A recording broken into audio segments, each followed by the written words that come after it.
What's up YouTube, Webberz05 here, coming at you today with Q&A number 18.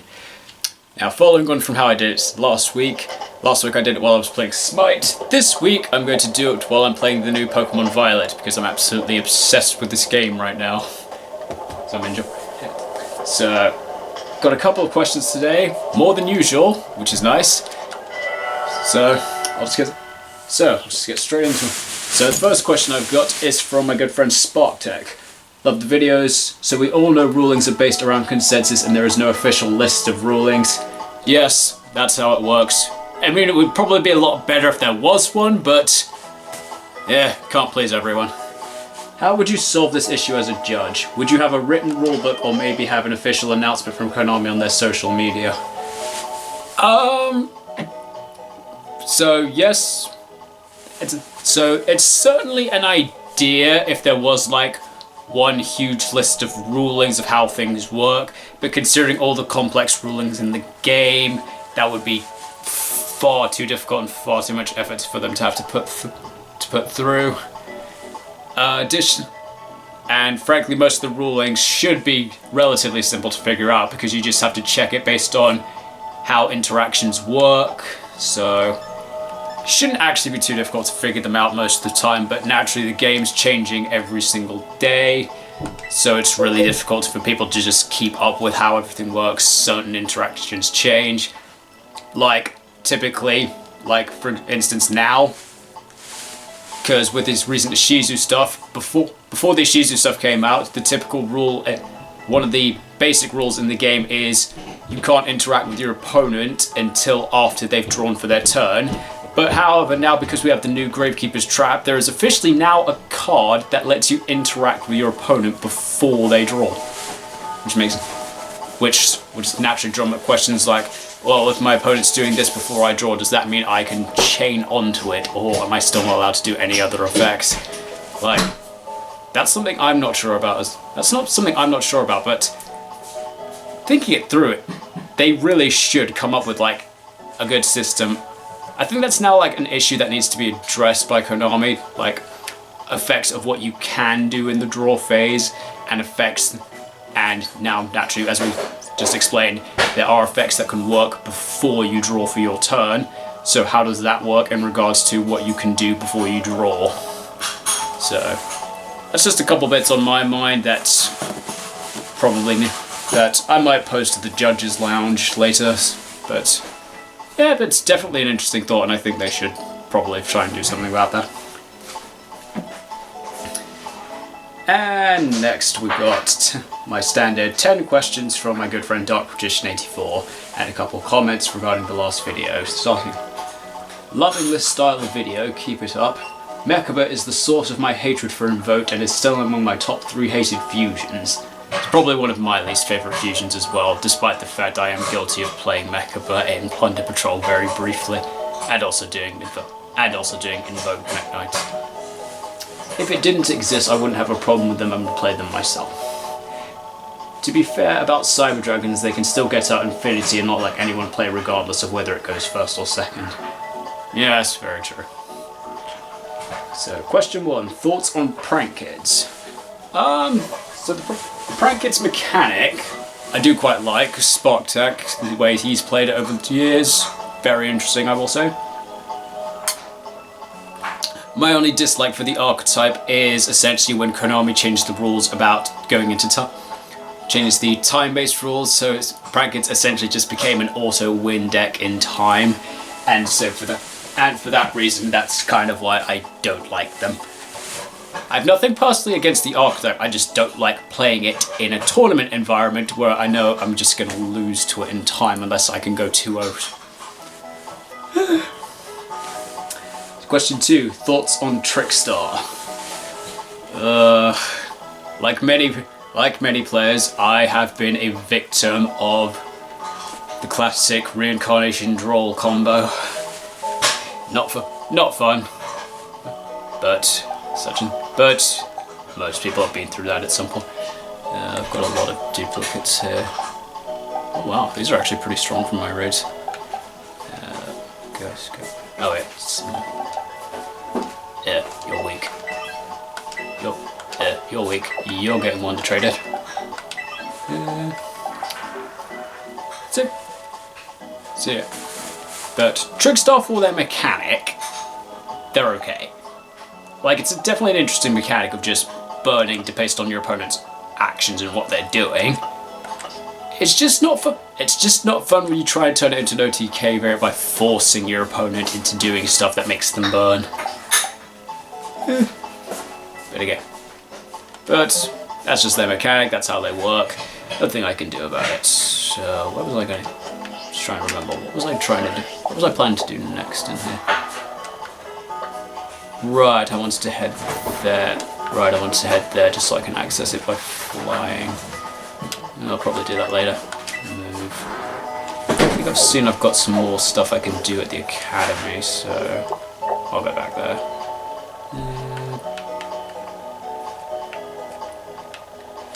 Where am I? The map rotating wherever you're moving, it makes this very annoying.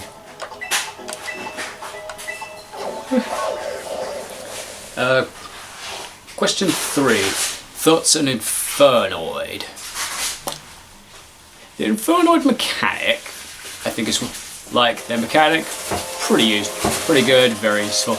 I don't like their ability to just snipe stuff out of my graveyard at whenever they see fit. Got even worse when when the deck started attacking Lair of Darkness, because essentially that's like, cool, affect my Infernoid through Lair of Darkness. I'm going to tribute your monster and then banish something from your grave. That's essentially like them getting rid of 2 of your resources off 1 effect, which is ridiculous. Lair of Darkness should never have existed. Okay, I've got a lot of classes I can take. I should probably pay full attention to this, but it's not exactly like they're very difficult. Yeah, typically how I find with most decks is I do like them for their mechanic, I just don't necessarily like how their mechanic interacts with my deck. Question 4. Thoughts on Storly burn decks like Mystic Mind burn, Chain burn, Nurse burn, Bad Reaction burn, and any other generic burn deck? So decks that specifically focus on burn, I find are rather glass cannon. They either basically go completely off to do what they want, or they just crumble and lose. Mystic Mind burn, I find isn't actually as bad. I find as an Endymion player, it's not as bad, because while my opponent's charging turns on Wave Motion Cannon, I'm busy grinding out spell counters, because despite Mystic Mind stops my monsters from activating their effects, my monsters do still gain spell counters, so I'm just be like, okay, I'm just gonna load up my spell counters, wait for the moment. When I'm right, effect the Mighty Master, summon, nuke your board, smack. So, Mystic Mind burn, no, never really been a huge problem for me, and it's no longer going to be a future problem. Because now Mystic Mind's getting banned. However, I do have one tournament this evening, so this is the last time at my locals that I have to worry about Mystic Mind. But hopefully, after that, smooth sailing. As for some of the other ones, like Chain burn, I've actually never gone up against Chain burn, but I've certainly seen it used a multitude of times. With Chain Strike at 1, I don't think it's too much of a big deal, but naturally I understand it is quite annoying. No, Nurse burn / Bad Reaction, that's just like, they're just reliant on specific cards, you get rid of them, they're not a huge deal, but naturally I know the Bad Reaction Nurse burn build is quite effective.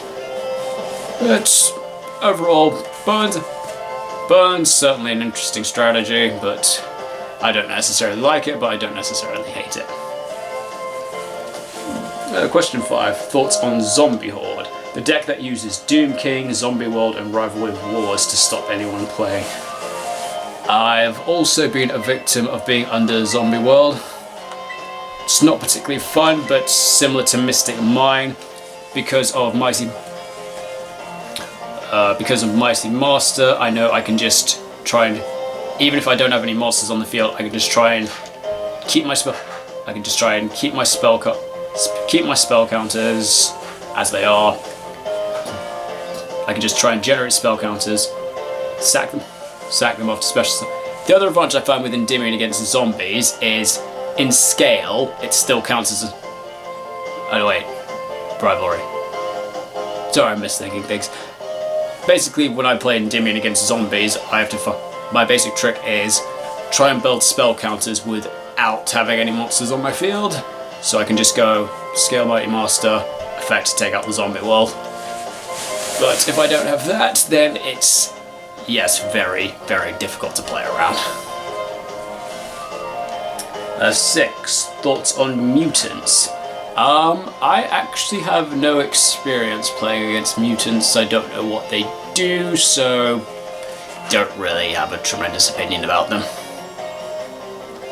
7. Thoughts on barrier statue stun. Barrier statues are not exactly very fun to have to go against. It's very annoying right now that Flunderies have to do it because they can just search the barrier statue and then normal summon it on your turn, which is ridiculous. But barrier statue stun, somewhat relatively, can be potentially somewhat simple to get around depending on the type of barrier statue it is. You just have to try and walk around it. Yeah, let's see. But yeah, it's alright. It's not great really though. Question 8. Thoughts on Psyframe. Psyframe is a very annoying deck to deal with, but it's probably one of the most interesting decks to watch if it's in a mirror match. Honestly, trying to watch two Psyframe players play is very amusing. I mean, it's a very slow game, but it's just funny to watch. 9. Thoughts on Paleo Frog. Paleo Frog.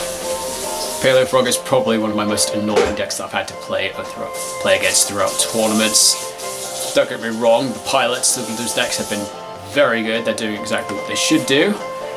But it's just not necessarily very fun to go against.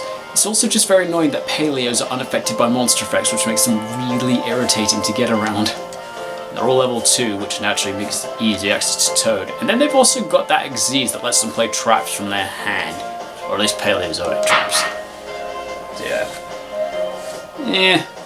Don't really like them too much, but frankly they seem to have shifted out a bit, so I haven't seen them too much. So I'm not too fussed. And finally, question 10. Thoughts on Altergeist. Altergeist is probably one of my least favourite decks that I've had to place against. It sticks kind of a bit more in my memory because in a tournament I was against an Altergeist player. He was essentially slow playing, stalling me out from going into my battle phase with Altergeist, and I lost the match because of the end of match procedures because I couldn't get into my battle phase because he kept interrupting me. So yeah, after that it kind of just sticks in here that you don't like it and you don't want to have to go against it again. On that note guys, that is all the questions on this Q&A, so thank you to the guys who posted questions. For anyone who wants to post me any questions, I do these Q&As every Wednesday afternoon UK time. Thank you so much for watching guys, and I will see you next time.